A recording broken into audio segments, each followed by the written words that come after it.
What I told you weeks ago, what you would have known had you followed Erick All on social media. He posted this on Friday, and what Jim Harbaugh announced officially, right? Just the blog boys finally allowed to announce it because they've got permission. Erick All is out for the season. I told you about 4 weeks ago that he would not return this year. Was a slight chance he could delay surgery on his back and maybe be back for a bowl game or college football playoff. He opted to have the surgery. Still unclear whether or not he will return to Michigan in 2023 or take a shot at the NFL draft after only playing a couple of games here in the 2022 season. But Erick All with surgery, posting this photo, went down to Florida to get surgery. Let's get down in the comments. Welcome, comment get better to Erick All. I know for a fact members of the All family have watched this show for a number of years, so we want to make sure that they are feeling the love. So whether he sees it or not, I'm guessing certain members of his family will indeed. So comment get better to Erick All. We are going to dive into Michigan State, some comments about the Spartans, and a war of words between Michigan and Penn State. It's all coming up in the Michigan Football Report from Chat Sports right now.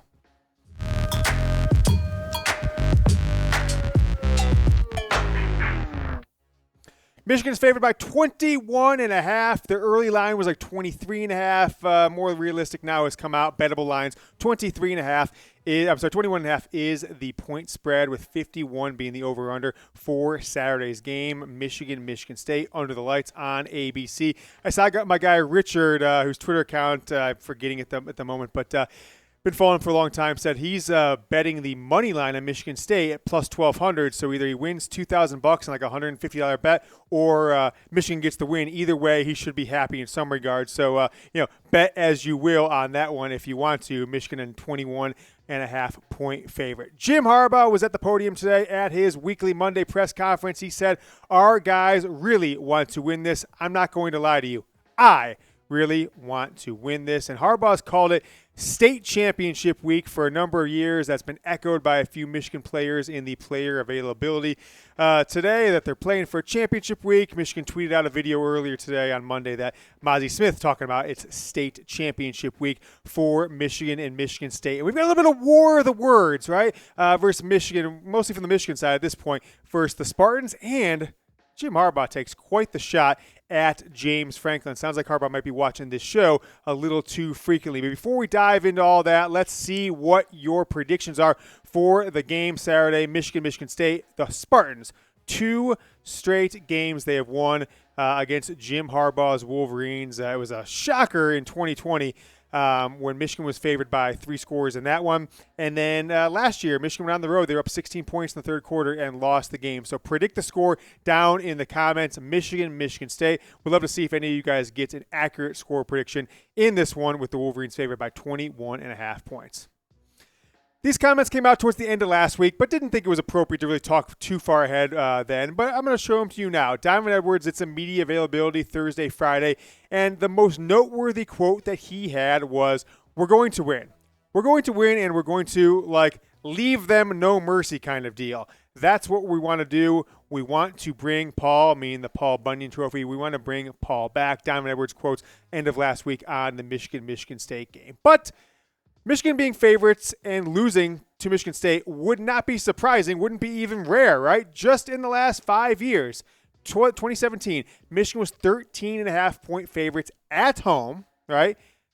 The rain game, the monsoon game, the John O'Corn throwing 5 interceptions and a fumble, something crazy like that game. Also under the lights, Michigan State won 14-10. Now, how about in 2020? Michigan came off that game where they just looked absolutely unstoppable in the opener against Minnesota, favored by 20.5 points because Michigan State, I can't remember who they got blown out by. I think they lost to Rutgers in the opener. So Michigan blew up Minnesota. Michigan State lost to Rutgers. Michigan comes in 20.5 point favorites. They lost 27-24. Kind of familiar to this one, right? Now, that was a disastrous year for Michigan. This clearly is an entirely different team. There's a lot of rumors that Saturday's game could be a blowout. Don't get caught freezing your butt off or anything like that if you don't have a blue coat, blue jacket, anything long sleeved to wear blue if you're out at the game, or if you're around town visiting friends, having some Halloween shenanigans, whatever it is. This coat is still on sale. Dropped another $5, okay? Normally $110, was on sale for $87.99. Now it's $82.49. Go to chatsports.com/mjacket. Link is down below in the comments and the description and right at the bottom of the screen. Chatsports.com/mjacket. Don't pay full price. It's a $110 jacket. You're getting it for what? $30 or $27.50 off. Chatsports.com/mjacket. Just ordered this bad boy myself. Don't miss out before the price goes back up. Get it now. Order it now. You can still get it by Friday. Chatsports.com/mjacket. Jim Harbaugh and this Michigan football program, since he's taken over as head coach in 2015, seemed to have a mental glitch against Michigan State. Now, stay with me for a second here. 2015, all Michigan had to do was just get the ball and tap it with your toe, and the game was over. Or just call it audible, recognize the last second, hey, they're bringing 11 strong. We've only got 8 at the line. Just snap it short to a guy and just toss the ball over there, right? Or, hell, snap it to your fastest player on the team and have him run around for 9 seconds, right? They wouldn't catch him. He's got a 15-yard run. Whatever. The most absurd ending to a Michigan football game in history happened in 2015, Harbaugh's first year. Mental glitch. 2016, Michigan was wildly favored at Spartan Stadium. Still, the game was a one-score game with Michigan State going for 2, trying to cut it down to like 6 or whatever it was right there at the end. Jabril Peppers took it back for a 2-point conversion the other way. 2017, Michigan favored huge. Mental glitch there. Michigan was trying to throw in a monsoon. I don't know what that was all about. 2018, you're favored. You got a better team, and still you need a Shea Patterson deep pass to Donovan Edwards or to Donovan Peoples-Jones to pull away in that one. 2019, the only game I remember that Michigan was like, wow, they are doing it. Shea Patterson, 5 touchdown passes, had all kinds of great plays down the field. Michigan came out ready to win that game and expose Michigan State for kind of a poor team they were, Mark D'Antonio's last year. But how about 2020? Absolute disaster. 2021, Michigan was up 16 in the third quarter, couldn't get defenders lined up, let Kenneth Walker run all over you for 5 touchdowns. Mental glitch. He seemed to have it for Ohio State for years. And then he got the win last year. So maybe, just maybe, this new and refreshed Harbaugh, kind of all or nothing, no holding back, anything like that. Maybe he finally is kind of over that mental hurdle that Michigan State seems to pose to him as Michigan's head coach. Frankly, folks, Harbaugh's teams have played scared against Michigan State. Outside of that 2019 team, I feel they've played scared. They got the win in 2018 on the road. They got the win in 2016 on the road. And, hell, they got the win in 2019 at home. So Harbaugh is 3-4 versus Michigan State. But there's no reason that he shouldn't be like 6-1 at least, right? 3 or 4 of those losses have just been absolutely mind-boggling. And Harbaugh needs to come into this game not scared. Do things on 3rd and 2, right? Go deep if you want to one of the times on a 3rd and short. Don't just run a tight end, reverse or anything crazy like Harbaugh's done these really mind-boggling plays. Or if it's a monsoon, which I don't think it's going to rain, have J.J. McCarthy throw 45 times in a game or something like that in the pouring rain. So Harbaugh's mental inabilities and not being able to get his team up for this game has been perplexing. And I think after Ohio State win last year, maybe his mindset is back in the right position. Folks, we are doing our giveaway. I said to give away a couple T-shirts, an existing subscriber, a new subscriber. If you haven't subscribed yet, subscribe now. I don't think we're going to give away to people who subscribe today, but maybe. Maybe it will be nice. We'll see. But subscribe to the channel, youtube.com/Michigan TV. We are the most watched Michigan football show. Most watched, most listened to any platform on planet Earth. And stick around for the end of show today. We're doing a giveaway on Wednesday, a couple Michigan football Jordan brand T-shirts. If you want to boost your odds, right, get them up, do kind of more tickets in the ballot box or whatever you will. Stay tuned to the end of the show. I'll give you a little heads up on how to do that. All right, Jim Harbaugh hasn't really talked to the media in a week plus, but James Franklin had a game this past weekend, so he was doing a lot of media's appearances, and Jim Harbaugh finally addressed it just a few hours ago in his press conference. He absolutely bodies him, body bags, whatever you want to call it. Take a look at Jim Harbaugh, 2-part quote here. He says he's got bigger fish to fry than Franklin's opinion on the tunnel, right? If you remember, James Franklin said, the Big Ten should do something about the teams leaving the field at the same time. They shouldn't be in the same tunnel at the same time. He says, I think you saw Harbaugh does clearly that they completely stopped. They were letting us get up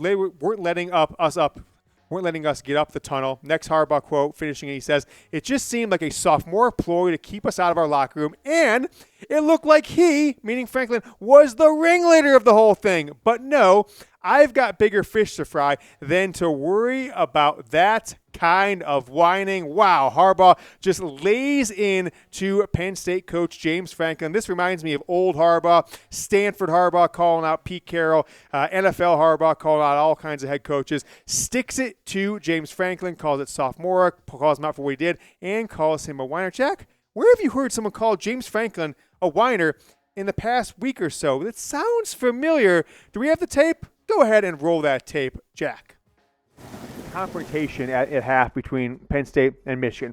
Well, James Franklin, you whiner, okay? You're doing a disservice to the name James.